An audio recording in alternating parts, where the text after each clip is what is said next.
Hey, everybody. Welcome to something new for us. Colt Knost and I, Shane Bacon, are going to be on YouTube now, golf on CBS Preview Show. Colt and I work exactly 1 week a year together, so we figured why not now work every week together, I guess. So, Colt, I don't know how much you're doing on YouTube these days, but that's where we got to go.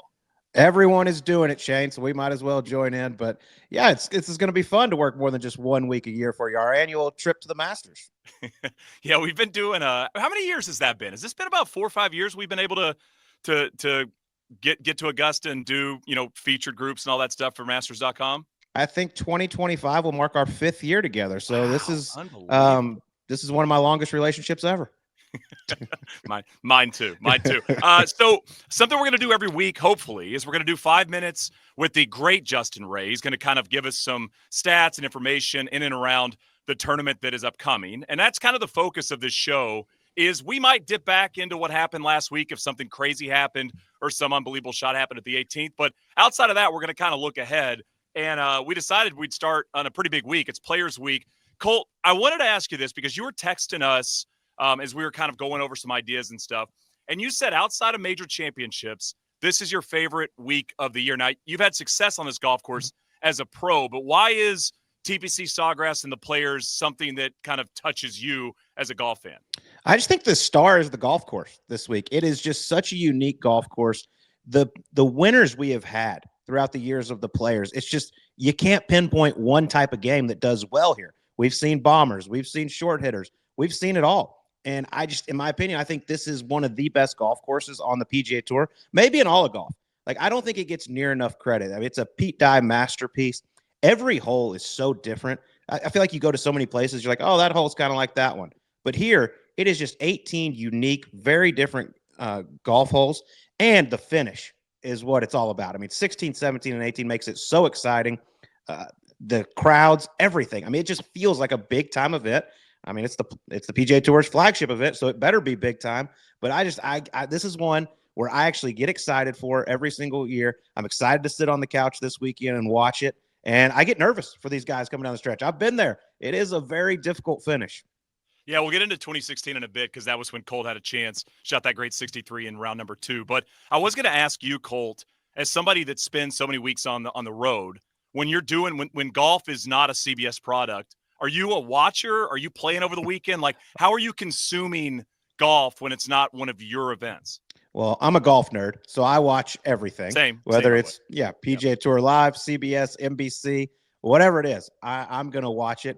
As far as the weekend goes, like I normally play Saturday morning, and then we'll watch the coverage in the afternoon. Sunday, I am devoted to the couch and golf. Okay. I want to watch every single shot that is hit on Sunday. That's kind of my deal.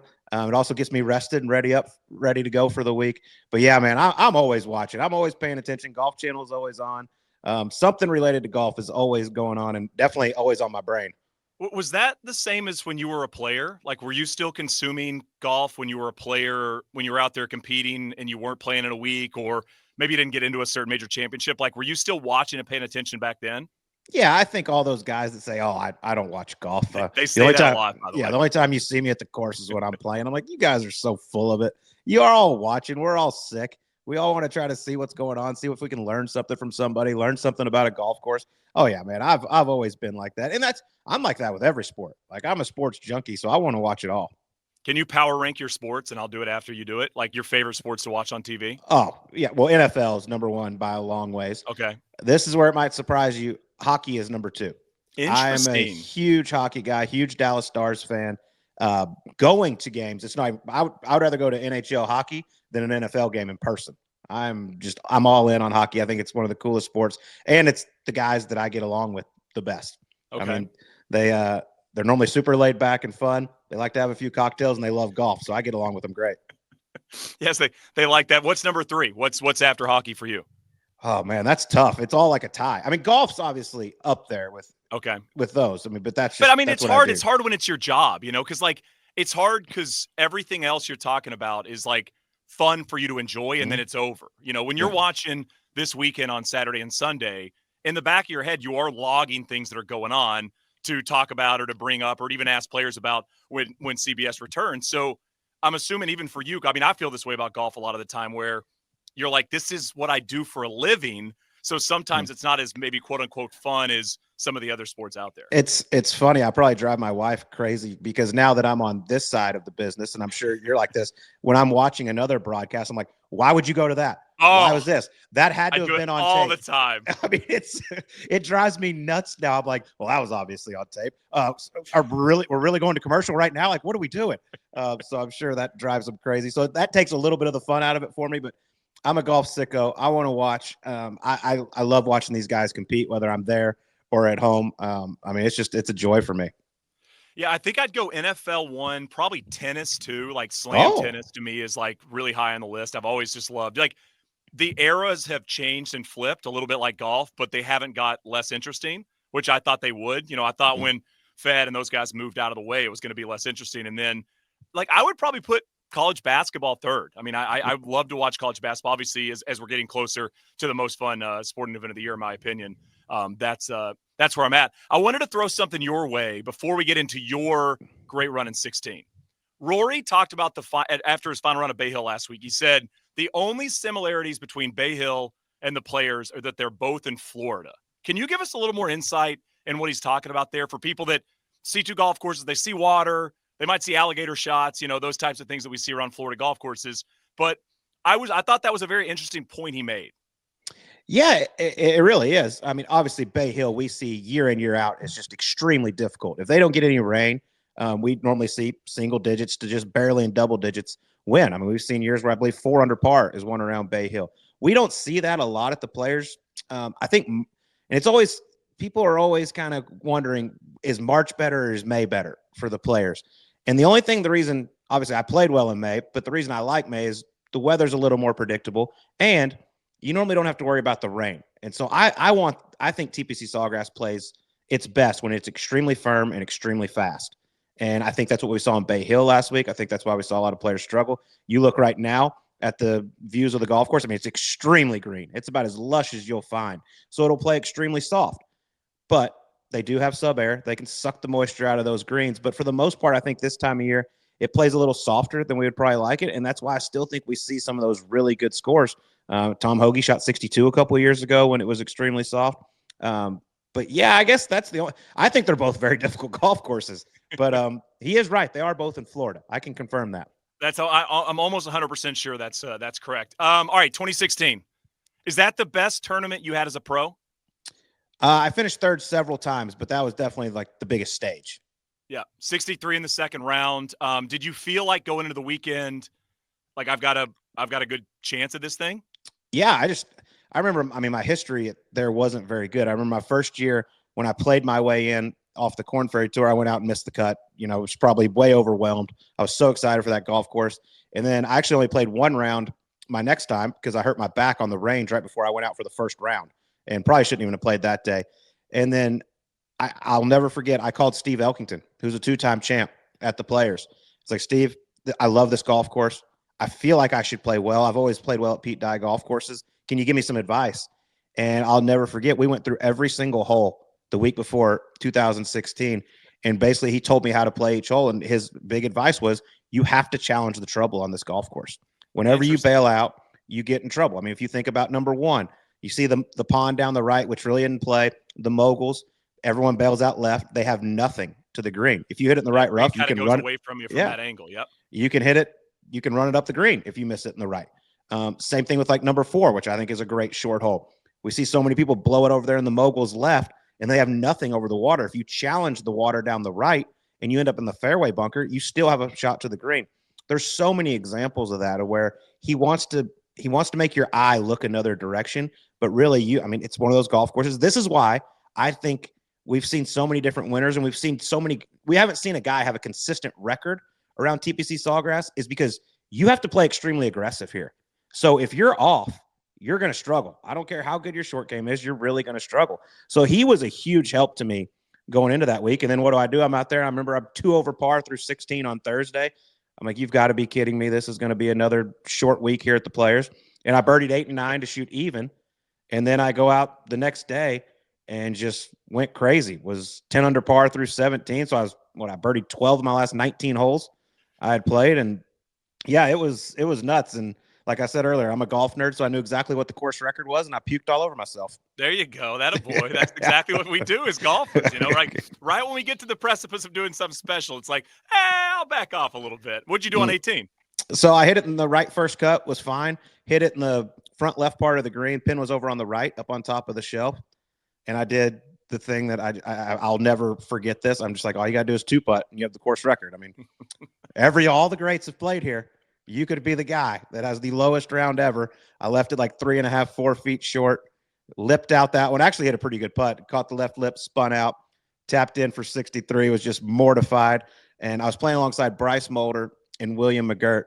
And they come over, shake the hands. Will's like, great round. And Bryce, who's a very good friend of mine, and I don't know how well you know Bryce, but he's very sarcastic. Yeah. The first thing he says is, way to mess it up. And nice. I'm like, yeah, Bryce, I know. He goes, no, I don't care about the course record. He goes, that was the only bogey in our group today. No way. Yeah. So what'd they shoot? McGirt shot 65, and Bryce hacked it around for 67. But one bogey in the group. So, yeah, and then I turn my phone on, and the Seagull, Charlie Hoffman, I get nice 3-putt is the first text I see. Unbelievable. After Colt, like this is like a golf thing that I don't think anybody's ever been able to define it while we do it. Like, do you walk off that green disappointed? Oh, extremely. Okay. Yeah, because, I mean, like I said, that's history. I mean, this isn't the local Muni course record down the street, right? I mean, it's TPC Sawgrass. I mean, to have a better score than Jack Nicklaus, Tiger Woods, Phil Mickelson, all of them would have been so cool. And I was tied for a long time until Tom Hoagie got that little soft setup there a couple of years ago and was able to shoot 62. But you're like, man. You're like the 72 Dolphins. Like, the NFL's different now. Like this golf course isn't the same as it used to be. Changing dates and all this stuff. The one thing I had going for me in this game, Tom Hoagie just ripped it from me. You got a good gig now. You do a good job now. That's going pretty good. I was going to ask you to describe the players in one word, and I did the same thing. And I'll give you a second because I think mine kind of goes with what you were talking about. I think it's unpredictable. I mean, I think there's just no predictability in this outside of Scotty Scheffler and really Sergio. Nobody's really figured this place out year to year. I mean, obviously Tiger's Tiger and Tiger does Tiger things, but I'd say like Sergio is consistent around this golf course. Mm-hmm. Scotty is Scotty, but that's kind of the list, right? Yeah, I saw an incredible stat from Brandel Chambly the other day. He went through and he listed off probably 10 players, all massive names. I'm talking Tiger, Dustin Johnson, VJ, Phil Mickelson, Rory McIlroy, and it gave their top 10 percentage on the PGA Tour and then their top 10 percentage at the Players. And it's unbelievable how much lower that one at the Players is just because this golf course, my word would be it exposes you. Okay. And so if you are on your game, like it doesn't matter if you're a bomber or if you're one of the short hitters like Fred Funk. When you're on your game, you can play well. But if you're not, like you don't see many guys that have an off week, say ball striking and compete. I believe Cam Smith was the only one. I think he was 33rd in like strokes gained tee to green that ended up winning. Most of the others are all right around first. So it's one of those ones. It's one of the few golf courses where I feel like you cannot fake it, and it tests every single aspect of your game. I mean, it's a great point. And when you go through like recent winners, because there's always random winners across the board, right? Mm-hmm. There's random winners at Augusta. There's random winners at US Open, at PGA Championships. But like when you basically go back to 2013, it's kind of like heavy hitters, outside of even Cam Smith. And at the time, Cam was an extremely heavy hitter, right? I mean, one of the best players in the world at that time. But I mean, it's like Scotty 2 in a row. And you've got, Cam Smith, JT, Rory, Webb had that great year. Siwoo kind of burst on the scene at the time. But now Siwoo, top 30 player in the world. Mm-hmm. Jason Day at height of power. Ricky, his kind of career achievement moment. Martin Keimer, when Keimer was unbelievable. And then Tiger in 2013. I'd say the resumes of the last, 10, 11 winners, you put that up against any of the major championships, and it's just as good, if not better. Totally agree with you. Yeah, and I just think that's a testament to the golf course. Once again, I mean, you could label this any tournament you want, but you put it on this golf course, it exposes the weaker players. And like I said, you have a hot week, whether it's ball striking, putting, what it is, you can compete around here, but you better be on in all aspects because the second it starts going south, you can make massive numbers here. There's trouble on every single hole. Like I look at a course like Torrey Pines, which is a great test. It's a major championship venue. And we see high scores, but that's a place that just wears you down. You make a lot of bogeys. there are big numbers to be made on pretty much every single hole at TPC Sawgrass. And that's why it's such an uncomfortable golf course and why we can see some crazy swings out there. I also think, like, I mean, I know you know Scotty extremely well, but it feels like if there's ever been a golfer that could play this place well all the time, it's Scotty, because he's so good at avoiding the bad stuff. Yeah, he manages his game probably better than anyone.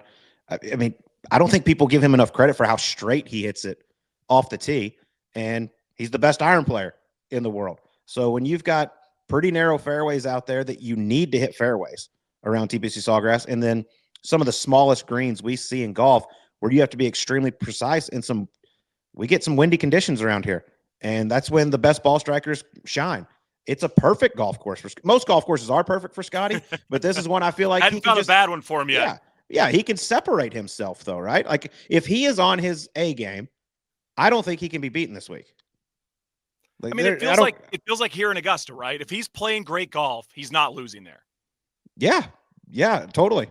I mean, they thought they had him last year. He was 5 back, and he had a hurt neck, and he goes out and shoots 64. So thank you very much. Thank you so much. So I mentioned we got Justin Ray coming up. We also got Aaron Flener, who, I mean, he's like what? Is he considered the 2020 Players Champion? Is that what we're saying? He is the 2020 Players Champion. He's the only one that was victorious that year because the tournament got canceled because of COVID, but he won. Every Wednesday they have a caddy closest to the pin contest. Winner gets some cash, and most importantly, a parking spot in the players' parking lot. I didn't know that. Oh, yeah. Up front the following years, or maybe it's the rest of the week. I'm not sure, but they get a parking spot. But he is the only one that was victorious at all in 2020 around TPC Sawgrass, but he's going to join us, and he's a beauty. He caddies for JT Poston. They've won 3 times together on the PGA Tour, and he's turned into a really solid player, and Aaron's a hell of a caddy. Colt, I wanted to ask you, do you remember like the first time you realized how good Justin Ray was at his job? It's like a decade ago? Like when was that? I remember when I was hurt one year, I did a week of Golf Central down at the Golf Channel studios in Orlando, and Jay Ray was working there, and he gave us so much information. I'm like, who the hell is this guy? He's unbelievable. I don't even know what he types in to find some of the stuff he does, but he's the GOAT of stats. I mean, I think he's the GOAT of golf Twitter as well. Obviously, you can follow him at Justin Ray Golf. He's the man that knows everything that you don't know, everything that you do know, head of content for 21st Group. This week, he's covering the Players Championship for The Athletic. You can read him all week long there. And we've asked Justin to join us and give us like 5 minutes of Banana Land stats. And so that's the goal here. Justin's going to join us now. That's Justin Ray, by the way. We just talked about you for like 2 minutes straight about how great you are. So no need to talk more positively about you. But the idea here is you're supposed to shock us with stats. So I know you have one from Bay Hill, and then you got some players ones. Yeah, let's start with the one at Bay Hill. I mean, obviously there were super tough conditions in the first round. So a lot of players we found on Sunday were near the top of the leaderboard with a chance to win, and they had a crazy number under their R1 category. And one of those was Sepp Straka, who opened up with 77. He had a chance to win the golf tournament. Outside shot, he was a few shots back coming down the stretch. But I was digging into old media guides, and I didn't think I had to get into the 1975 PGA Tour media guide on a Sunday during Bay Hill. But nobody in the last 50 years on the PGA Tour has opened with 77 or worse and won the golf tournament. Still hasn't happened, obviously, because Russell Henley won. But I wanted to find out who's finished in the top 5 at Bay Hill after 77. It hadn't happened since Retief Goosen in 05 opened with 78 and finished in 4th place. Kind of a course where you can get some crazy outcomes and some wild variations in scoring, but that kind of breaks it all down there. Like, do you have a stack of media guides, or is this like all online? All digital. Okay. Yeah, I think in a former life I had a really like in the early 10s in the 2000 to 09. They were still printing these things out. Now, if you can get them to actually make one at all, it's a miracle. But yeah, no, it's all PDFs. We're new age here, Shane. Yeah, I figured. All right, what about players? Because I mean, you could talk. By the way, I hope you have a Colt Knost one from 16 or something like that. But like, the players is so unpredictable. It's so hard to figure out that I'm assuming the stats are almost hard to dial in this week.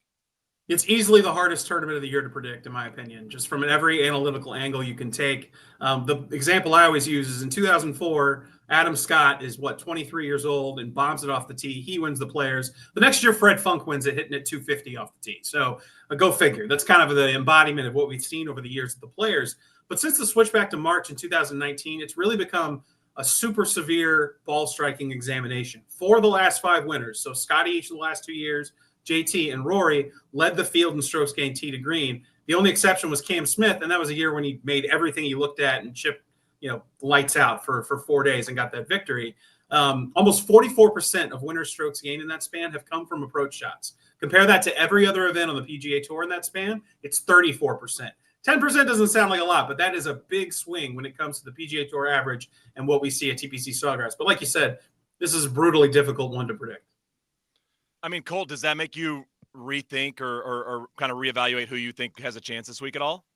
No, not really. I mean, I agree. I think it's the hardest tournament to predict. Like I said earlier, the golf course is just so diabolical. Obviously, it's a guy that's not going to fake it around TPC Sawgrass. You have to be on your game if you want to win here. And I do agree with March, with it being a little softer. I think the best ball strikers do have a little more of advantage than they did in May, where there was a lot more testing your short game out when it was firm and fast.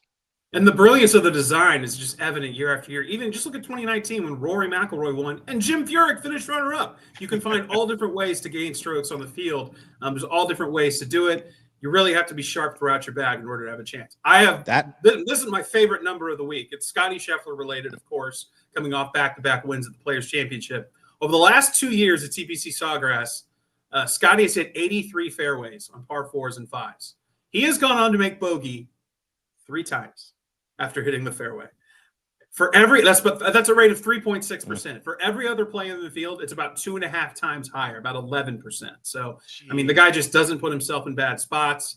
He is able to attack pins when he needs to, but when he needs to lay it back and just go to the center of the green and go make the smart play, he almost always does it. I mean, Colt, that wears you out. I mean, it wears you out if you're playing against him. Like Rory earlier this year is talking about, I got to play more like Scotty Scheffler. But if you're a guy going against somebody that plays like that, now I've got to play more aggressive because this dude's not making bogeys. Yeah, he doesn't. If he's putts are rolling in, you feel like you got to hit the gas, and invariably you're going to make a mistake. You're going to, like Colin did on the back nine. Like obviously Scheffler didn't win, but like he did last week at Bay Hill, and that's going to happen. That is wild. Yeah, I mean, Scotty Scheffler, just watching him play, I mean, he plots his way around the golf course, and he never deviates from his game plan. And he is just, like you said, he's so disciplined, and that's what is so important on this golf course. Justin, by the way, I know you're the stat guy, but Colt and I did take the Rory quote from Sunday, and we did dive into the stats. Both Bay Hill and the Players are both in Florida. So we've got that one off the board for you. We talked about that earlier on the show, but do you have anything else for us? I'll do one more, and this is kind of like looking towards the rest of the season. It's a guy who's grabbed a lot of headlines, won earlier in the year, but he's kind of had an up and down season so far because he battled a sickness out on the West Coast, and that's Ludwig Gobert. He made his debut in both the Players and the Masters in 2024 and finished in the top 8 in both. The last player to finish in the top 8 in the same year, making both his Players and Masters debut, was Jordan Spieth in 2014. What did he do the next year? Pretty good. So I think that once Ludwig has got all that straightened out, his health is there. Obviously, his talent, his game is just extraordinary. I might like him at here next month at Augusta National. We'll see. I mean, in this week as well. Colt, I feel like Scotty has overshadowed Ludwig in a way, for what he's been able to do in the Justin, year and a half as a pro, 2 years as a pro. Since Scotty, we're not as shocked as we should be. No, and look, just since his first pro start, the 2023 Canadian Open, highest birdie averages on tour. Scotty won, Ludwig right on his tail, number 2. Yeah, it's crazy. Yeah, except Scotty won 9 times last year, and Ludwig's now won twice in his career. Semantics. He's on his tail on that semantics. Yeah. Hey, also a little one stat road. Yeah, a little fun one for you, Jay Ray. I'll throw at you. Apparently, it's very important to go early, late on Thursday, Friday at the Players because I think 14 of the last 16 have gone off early on Thursday. Okay, there you go. Weigh that into your wagering decisions this week. And I also read that on the internet, so it could be false. Who knows? That's definitely true. Justin Ray lives on the internet, and he crushes the internet, and we appreciate you for a few minutes of your time. Thanks for having me, boys. All right, Statman, killing it as always. Justin's going to be with us every week. And from Justin Ray to Aaron Flener we go. Welcome to the first edition of Caddy Cam, and joining us today, we got my man Aaron Flener, who's the bag man for JT Poston, coming to you from TPC Sawgrass out at the Players. Flener, thank you so much for being our first guest. Yeah, what an honor. I mean, I'm sure there will be many better guys that follow me in this, but I'm glad to blaze the trail for you. Well, when you're looking at the past winners of the Players, in 2020, there obviously wasn't one because of COVID, but that's not totally true because you did win the closest to the pin on 17, as they do every Wednesday down at the Players. So technically, you're the 2020 Players champ. Yeah, I'm the only one that took home a trophy that week. So, I didn't say it. Other people have said it. I think Max Homa was the first to declare me the 2020 Players champion. So, I'll take it. Take what I can get. You didn't get the $4.5 million first place check, but you know what? It's okay. You're the 2020 Players champ in my book. But let's talk a little bit about this golf course. I mean, this thing is diabolical. It's one of the most difficult golf courses out on the PGA Tour. We see so many different winners out there. What is as a caddy, what do you focus on when you're walking around TPC Sawgrass to help JT play well? I think, with this week, the rough is super thick. And so you're obviously looking at trying to find the widest parts of fairways. And, at this course, the sight lines will mess with the players a little bit. So you just have to reassure them of, where their left and right edge is off the tee.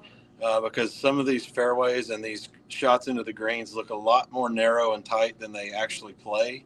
So just making sure they're comfortable with where they're looking and what kind of shot they're trying to play and just being fully committed to that.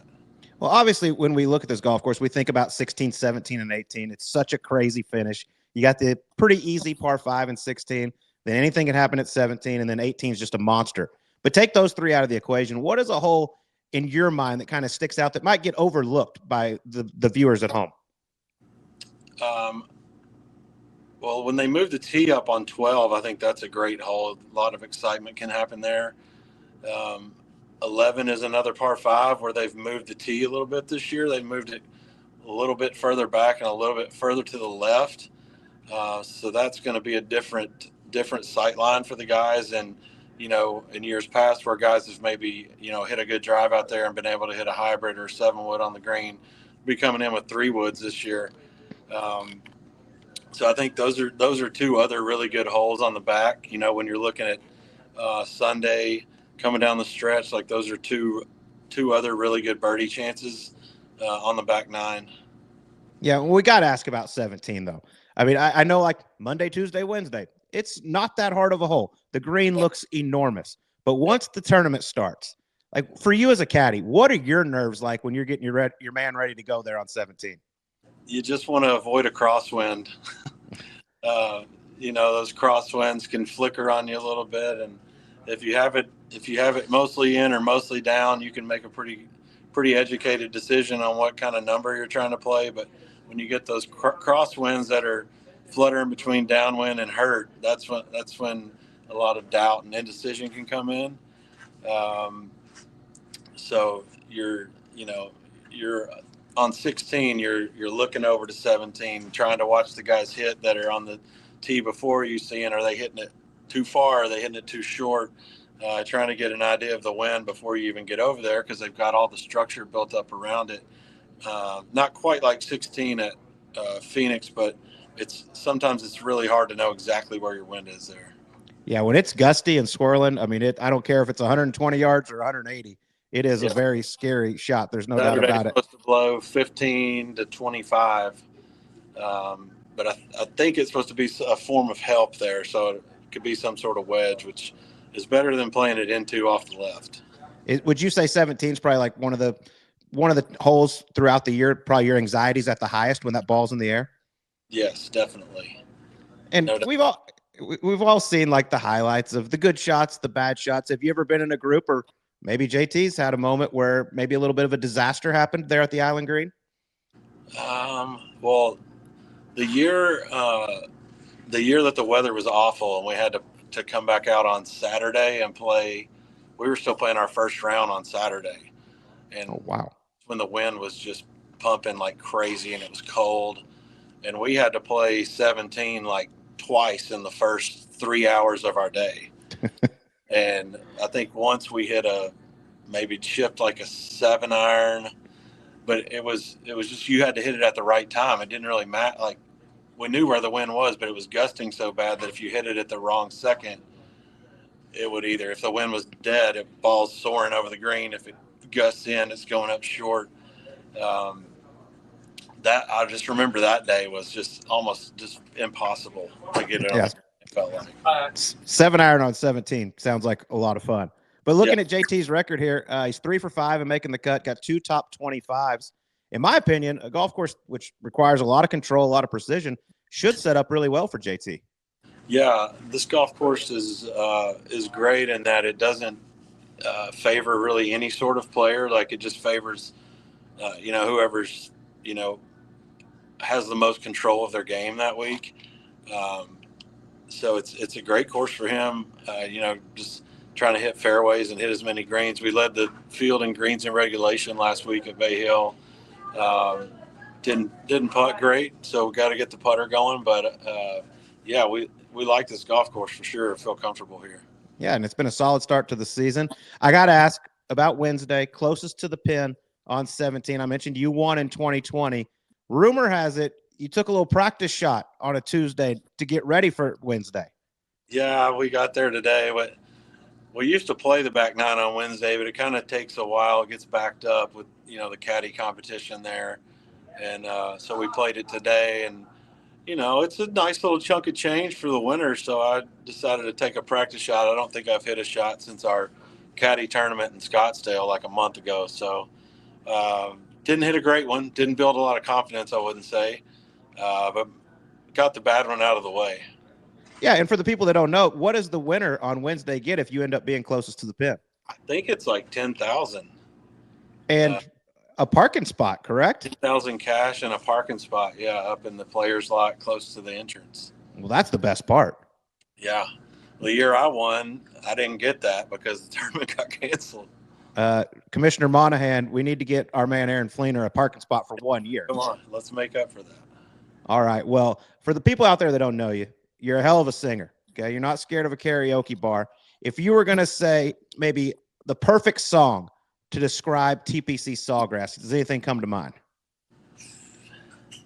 Where the Green Grass Grows by Tim McGraw. I like that. I was kind of thinking Hard to Love as well by our man Lee Bryce. Yeah, that'd be a good one. But we like it. We love this place. Yeah, but it can get you too. You want to give us a little something before we end this? And I'm good. I got my guy over here snoozing in the chair. I don't want to. Oh, all right. Well, we'll have you back again on Caddy Cam, but we really appreciate you joining us and being our first guest. You got it, buddy. All right. Play well this week. All right, Colt, we're going to do a can win and can't win every week. We're going to do 3 players that we think can win and 3 players we think will not win. And if you get them wrong, nothing happens. Like, it's just like every other prediction in the world. But I want to start with you on who you think can win this week. All right. Well, surprise, surprise. I'm going to go with the best player in the world who just played horrible last week and finished 11th. Give me Scotty Scheffler as who can win. Obviously, we said earlier, like, there's not many players down the board that win this, right? I mean, you're a stud if you win the players. So I'm going to go with 3 studs. I got Scotty Scheffler. I'm going with the 2021 champ, Justin Thomas, who I think he's ready to break through. I mean, he's been playing so good. He's so close to winning again, and he loves this golf course. And then another guy whose numbers Justin Ray can confirm are extremely good around here. He set a record back at the Century at the first tournament of the year. I like Hideki Matsuyama this week. Oh, interesting. I mean, I have none of those 3, so that's good. I didn't include Scotty because it's kind of getting to the point where it's like he's probably going to win, so I'm just kind of avoiding him. Well, I'm trying to be right. Well, I mean, I think that's a fair thing to do. I'm going to go Ludwig. I think he's got a really good chance. I feel like it's a golf course sets up well for him. I think Morikawa can win this week. I mean, he probably should have won last week. So I feel like if he can get over all that stuff and play well, he's there. And then I'm going to go Corey Connors a little off the board as somebody that I like this week. What do you think? I do like Corey Connors a lot around there. I mean, Ludwig, yeah, he's a robot. He's perfect. If he drives it straight and long and hits every iron close and got a good short game, that works. As his caddy, Joe Scovern will tell you, he makes a game that's not very easy look extremely easy. I mean, it's and he smiles the whole way around. He's incredible. He, in my opinion, the only guy when they're really on that can challenge Scotty Scheffler for best player in the world. Interesting. I like that a lot. All right, can't win. I've got three. This is where we upset people. That's fine. Like, that's what we do. I mean, we upset people all the time. I upset my wife today, yesterday, every day. I got Xander. Can't win. I mean, it's too early. I think needs a couple more events under him. That's my thought on Xander. Mm-hmm. I got Cantlay. Okay, keep going. I don't think Cantlay's winning this week. And I got Russ Henley. I just don't think he's going back to back. Wow. Okay. Well, you know what's weird is two of those three we both have. Okay, wow. I went Xander. Same thing. I just think it's too early. Cantlay, I don't know. I just don't feel like he's clicking on all cylinders right now. And I don't know exactly what his record is around here, but I don't feel like it's the best. And then I know he finished runner-up last year here. He did the same thing at Bay Hill. Got off to a hot start this past week at Bay Hill, but then fell off. I'm going Wyndham Clark. I just think he's a little off right now. The game's not quite where it was. Every time I see him, he's got like 5 putters in his bag. So he's searching a little bit right now. But yeah, I mean, Xander, Patrick Cantlay, Wyndham Clark. So I got, and those are 3 big names too. Yeah, I agree. Do you have a pick? Like, I mean, is Scotty your pick? He is, but if I was going to, like, say you were doing like a one and done and you didn't want to burn Scotty, even though this is a massive, the biggest person in golf, I'm really liking Hideki Matsuyama a lot. I agree with your Colin Morikawa pick too. And this is where this golf course is crazy because you think of TPC Sawgrass and everything Colin Morikawa does well. He should play well here, but yet he just never finished in the top 10. Yep.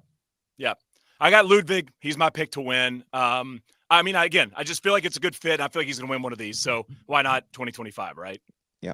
I'll go JT as my guy to win other than Scotty. And then if you're looking down the board, I got 2 names for you. Okay. Just if you want to sprinkle a little something because the odds are looking nice. Aaron Rye at 55-1, who doesn't get near enough credit for how good of a ball striker he is. And a guy who's making a nice comeback right now, been playing great, and he's not scared of the moment. Daniel Berger. Love Berger's game right now. He's been working with Mark Blackburn the last year or so. He's 100% healthy, and I think we're starting to see the Daniel Berger of old come back. You know, I kind of went like a similar route as you did with Daniel Berger. I kind of like Zalatoris a little bit this week. He hit it so good last week. 5th in strokes gained off the tee, 6th in approach. Like, the putter's always the issue, but like if he putts half decent, he's going to be in the top 10. So that's kind of my longest shot, if you will. Okay, I'm fine with that. You want to go really long shot, and I'm going to give Brandel Chamblee a little credit here because I talked to him earlier today. Shout out on the pod. Yeah, I talked to him earlier today, and we were talking about this golf course and how, you know, strokes gained total is such an important stat around here. Like it is a lot of weeks, but it is at TPC Sawgrass. The man who's number 3 in strokes gained total this year, do you have any idea who that would be? No. Okay, well, number 1 is Colin Morikawa. Okay. Number 2 is Rory McIlroy. Rory. Number 3 is a guy that's going off at 180-1, and his name's Alex Smalley. Interesting. So 3rd? He is 3rd, and he's 2nd in scoring average. I mean, that's why you watch the show right there. Exactly. Colt Knost dropping nuggets on you. I shouldn't have given Brandel credit. I should have just came up with that one myself. Yeah. Just cut that Brandel part. You'll be fine. Yeah. There you go. There's our predictions. Yeah.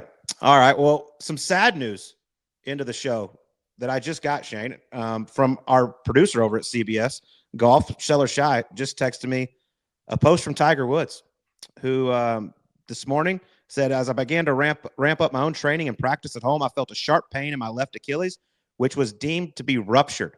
So Tiger underwent Achilles surgery this morning. Everything went well, expecting a full recovery, but that is a gut shot. That obviously means no Masters in 2025. I mean, like, has there been another athlete that's gone through this much stuff with their body? Like an NFL player, a MLB player, like anybody? I don't think it's even close. I think most, if they would have had this many things happen, would have said, okay, I'm done. I got to find something else. But man, that sucks. I feel so bad for Tiger. I know he was excited to get down to Augusta this year, and that's a tough break. So he turns 50 in December. Like, what's the plan? You know, I mean, he can do whatever he wants. He can play in anything he wants. Like, obviously, he's produced a career that allows you to do that. But, like, do you play senior opens and try to win one of those to, like, be one of those guys that won a junior and an AM and an open and a senior? Or, like, do you play the Masters and a couple other events and you're done? Like, what's the plan here?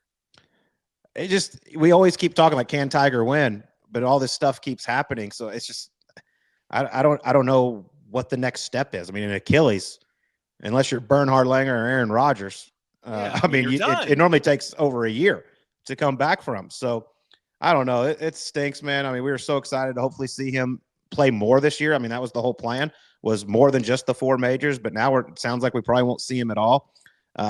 But, you know, he's a freak and he wants to play. He wants to win that U.S. Senior Open. So I expect to see him out there a little bit, but this is just a gut punch for golf right now because we don't have many years of Tiger left competing against the best in the world. And that's what we want to see. I mean, it feels different when Tiger is in the field. You know what I mean? When we're at the Masters doing the feature groups, I mean, we get excited when we get to call Tiger Woods rounds. Yeah, I mean, like, it doesn't have to be beautiful, but it's just he's there and that matters, you know? Exactly. I mean, let's be honest. If Neil Shipley wasn't playing with Tiger Woods last year, he never would have been on the feature groups. No. And he wouldn't have turned into the person he is now. He would not be in full swing. That's right. Exactly. That's right. So it's like he got it. Yeah. I remember, Cole, there was like when I was coming up, I remember like there was a basketball card. Do you remember like the Beckett books that would have the pricing of like the cards and how much they're worth? I remember there was this random player, and on the card was MJ was playing defense on him, and in the Beckett, it was like the guy's name, and in parentheses it said, and Michael Jordan. You know, like that was Michael Jordan then, and this is Tiger Woods now. It's like Neil Shipley will forever be known if he does nothing as a pro because of what he did on a Sunday in 2024 at Augusta National with Tiger, you know? Yep. So cool, man. But hope everything goes all right, Tiger. Hope to see you back soon. But that was a tough one to get. We were actually doing it. I just got that text while we were filming this. Yeah, that's crazy. That's crazy. I mean, you know, like you said it. He said before the year started, like, I want to play more golf. Like, we thought he might be here this week, you know? And I mean, it's like now we're likely going to get no golf from Tiger. So that's a bummer. Sorry to bum you out at the end of the show, by the way. But I know. You know, it is news that came across the board. Yeah, we got to report that out there. But it was a fun first show. And I also want to say I love your background. Your career resume is beautiful. Thank you. Thank you. This was my junior golf career. And this is more my professional mini tour career right over this wall. What do you got behind you, by the way? Just a couple of things. Got the U.S. Pub Links one there, the U.S. AM one over there. And then behind my big head is our Walker Cup team. What year was Walker Cup? 07. All those 07. So, and then that's a map of Olympic Club right over there. I mean, was your 07 year like top 10 amateur year ever? Well, I mean, I'm kind of biased, but I'd say, yeah, but no, it was pretty good. I won a lot of things that summer. It was cool. And it's cool to be able to walk in my office every day and look at that.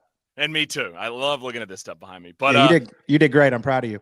Thank you so much. Short game is great. Colt Knost, great chatting with you. Be back next week. Post players, wrap up a little players, and look forward to kind of the run up to Augusta National. Yes, sir. A lot of fun.